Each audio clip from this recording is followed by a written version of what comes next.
Hey guys, and welcome back to my channel.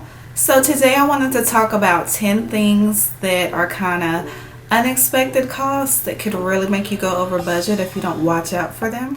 So the first thing I'm going to talk about is your taxes and gratuity. So whenever you're contacting a venue, most of the time they'll just give you like the flat fee of what the venue costs. Maybe including a food and beverage minimum, but you want to make sure that you're always going to ask them what is their taxes and gratuity on top of that, because let's just say that the venue costs $4,000 and then they have like a $15,000 food and beverage minimum. Some venues add the taxes first and then the gratuity, or the gratuity and then the taxes on top of that. So you just, all venues are kind of different as far as how they calculate that up. So you want to make sure that you add that into the overall price so you know what you'll be spending for that particular venue. So the next thing is going to be the overtime charges for your photographer, videographer, maybe even your makeup artist. Transportation, like a lot of vendors do have overtime fees, especially whenever you're talking about booking vendors for a certain amount of hours, and then on the day of it may go over 2-3 hours. A lot of times they will send you a bill, and so the best thing for you to do is to just go ahead and upfront pay for the amount of hours that you're going to need. And I know a lot of times what we do once we get closer to the wedding, when we can actually give a complete breakdown of the timeline, and then we can, kind of see then, okay, we're going to need extra 2 hours or whatever it may be for the photographer and for the videographer, and know exactly how everything needs to be timed out, so you know ahead of time what you'll end up spending for those extra hours instead of getting charged on the back end for those overtime fees. The third one is officiant fees or pastor fees. And I know you guys wouldn't believe how many times I have to remind my couples about booking a pastor or an officiant to perform the wedding. It's like they get caught up in so many things and they just forget one of the most important elements. You gotta have somebody to marry you. So with that being said, depending on if it's going to be in a church or on location at a venue, usually that ranges from about $250 to $500, just depending on what the pastor's set fee is for the donation to the church for that service. So another thing that's kind of overlooked a lot of times is parking. So if you're looking at a venue, and let's just say that they offer valet parking, you can pretty much best believe that there's going to be a fee for that. And if it doesn't have valet parking, then it might be a situation where you want to contract valet parking to make things easier for your guests, just depending on where the location is. If they don't, a lot of times if there's a parking lot involved, then there actually will be a charge for that as well. This is something else that is highly forgotten, and it's so simple.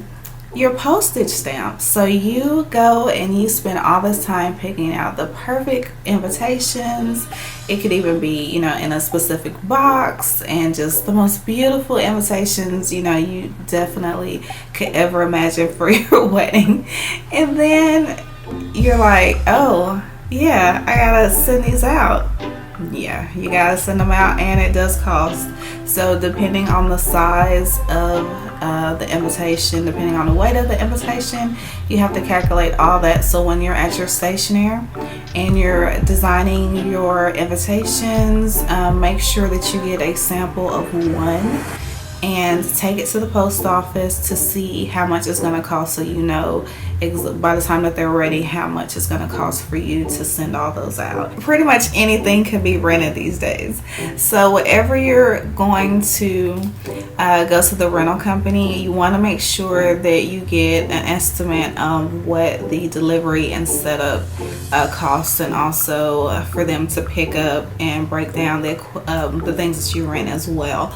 So that could really go from $200 to like $600 or $700. So you really want to make sure that you get that cost, so you know exactly how much it's going to the charge is going to be on top of the price to rent everything that you've selected. Something that can be really hidden and a little tricky is your cake cutting fee and your corkage fees for your bar. So let's start with the cake cutting fee. We're finding that more and more venues are starting to have preferred cake designers, and so with that being said, you have to go through that particular cake company that they have selected, and we're finding that that cake company is going to be more expensive than the average cake companies. And so we've kind of found a way around that, is just by getting the groom's cake from that particular company that the venue kind of makes you go through. And the reason that I say that is because a lot of times they give the option to, like, okay, you can go with another company, but if you do, then it's going to be like $6 to $8 per slice, and that can add up so quickly depending on how many guests you have. So you really don't want to go that route. And a way to kind of get around that, again, is to get the groom's cake from that company that they require you to get the cake. And then you can get your cake, the wedding cake, through another company that's less expensive. So that's kind of something that we found to work to kind of get around that whole situation if that venue requires that. Now, the corkage fee, there's really no way around that. If you're going to have liquor, some venues do have a corkage fee depending on how many bottles they are serving. So you really want to get with the venue and see exactly what those fees are going to cost. So it's taking you weeks to pick out the perfect dress. You feel like this is for sure the dress that you are going to walk down the aisle in to your future husband, and you're set on it. This is like the dress that you just have to have. Put down your deposit, everything's good. Make sure that you ask that bridal salon what it's going to cost for you to get alterations and bustling and the steam, to get the dress steamed to make sure that it's perfect on the day of. Those can kind of be hundreds of dollars sometimes, so you want to make sure that you know up front, because I know a lot of brides have a specific budget that they want to stay in within their, for their purchase of their dress. But make sure that you know exactly what that's going to cost. Okay, so the last thing is going to be your welcome bag delivery fees. Some hotels do charge a welcome bag delivery fee. So whenever you're booking your hotel and you're doing your room blocks and you want to give your guests a little welcome gift with maps and maybe a list of activities, different things they can do while they're in town, a lot of times you'll put them at the front desk for them to put them in your guest rooms, but there will be a charge for that. Some do, some don't. So just make sure that you're real clear on that whenever you're doing your room block. Well, I hope this has been helpful for you guys, and if you have any questions, just make sure that you send us an email and we'll get back to you as soon as we can. And thank you so much for watching, and you guys have an amazing week, and I will see you in the next one. But don't forget to like this video and subscribe to our channel. Bye bye.